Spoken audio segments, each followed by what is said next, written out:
Hey guys, welcome back to our channel. Hope you all are doing good. Those of you who are coming first time to my channel, let me give my introduction. My name is Zora and I belong to nursing profession. And today I'm here with another informative video regarding nursing. We'll be discussing today the salary, which is the most interesting topic for all of the nurses. So we'll be discussing the salary of a PCA, which is a personal care attendant, and the registered nurse. So if you want to know the salary of nurses in Canada, do watch this video till the end. Let's start the video. First, let's discuss the categories of nursing in Canada. So in Canada, there are three types of nurses: RN, LPN, or RPN, and nurse practitioner. So RN, as we all know, it is registered nurse. In Canada, we have LPN or RPN, we can say. So LPN is licensed practical nurse and RPN is registered practical nurse. Okay. Other than this, we have a category of PCA, which is personal care attendant. We'll be discussing the salary of PCA also. When you arrive in Canada and you don't have the license yet, for international educated nurses, it is little bit a lengthier process to get the license when you first arrive in Canada. Those who arrive with the license, that is very good for them, that they can start their nursing job immediately when they arrive to Canada. But for some nurses um, who are not able to get their license initially because of the lengthy process or because of the NCLEX exam or for any reason. So they used to work as PCA, that is personal care attendant, which we call in our countries as nursing assistant. So let's discuss the salary of PCA first. As a nurse, till we get our registered nursing license in Canada, we are eligible to work as a personal care attendant. So basically, PCA is as same as in our home countries. We call it as nursing assistant. So what is the job of PCA? What are the job responsibilities of PCA in Canada? We'll discuss a little about that. So the main job of PCA in Canada is to assist the patients in their daily routines. For example, if they are working in a long-term care, the PCA is responsible to give bed bath to the resident or to feed the resident who are not able to feed themselves, check vital signs, check blood sugar level, involve with the resident in their daily activities. So these small jobs are responsibility of a PCA. So what is the salary of PCA in Canada? I will talk about the salaries of Newfoundland because I have experience in Newfoundland.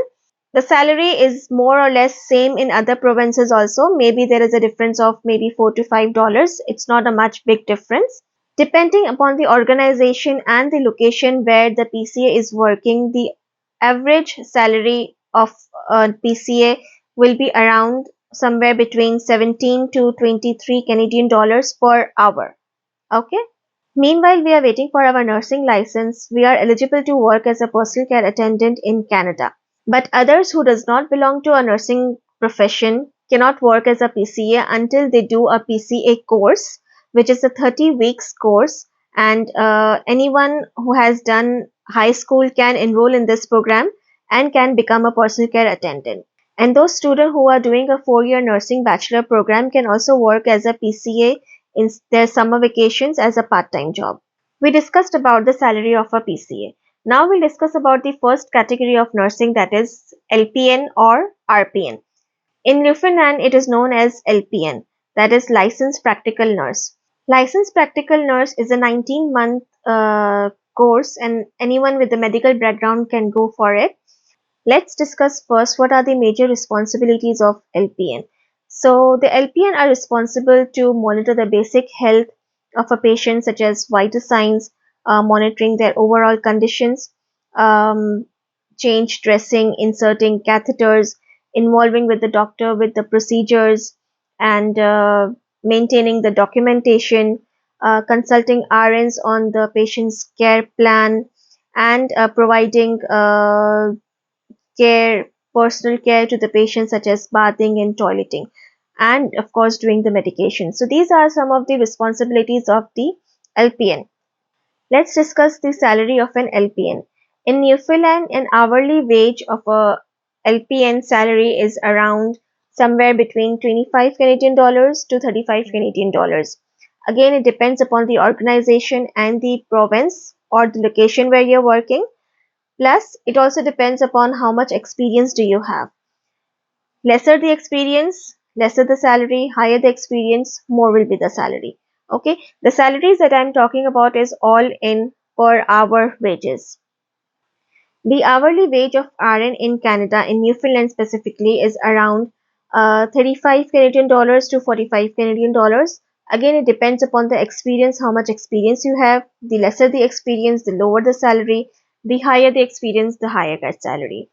Okay, so average is about 35 to 45 Canadian dollars per hour. And the RN responsibilities you all know because you all are nurses. So main work is to do the medications, the IV insertion, all the other works that LPN is doing. Plus, there are some more responsibilities for a nurse to go through. The last category that we will be discussing is a nurse practitioner. To become a nurse practitioner, we need to go for a course of a nurse practitioner that we can do only after certain hours we have given to Canadian nursing.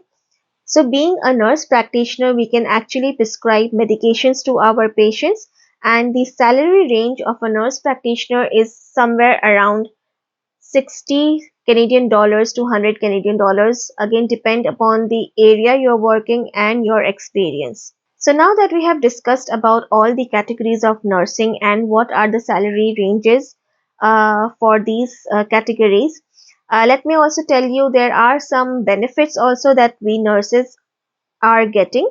So we are getting the shift differential, we are getting the weekend differential, we are getting the overtime. So let's discuss that one by one.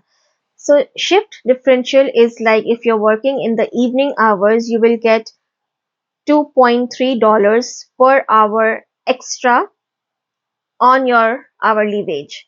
And for weekends, if you're working on weekends, you will get $2.55 extra other than your hourly. So for example, if you're working in an evening shift and your salary hourly range is around $35 per hour, so for evening shift you will get a premium, you will get a shift differential of around $2.3, so that will make around $37.3 per hour.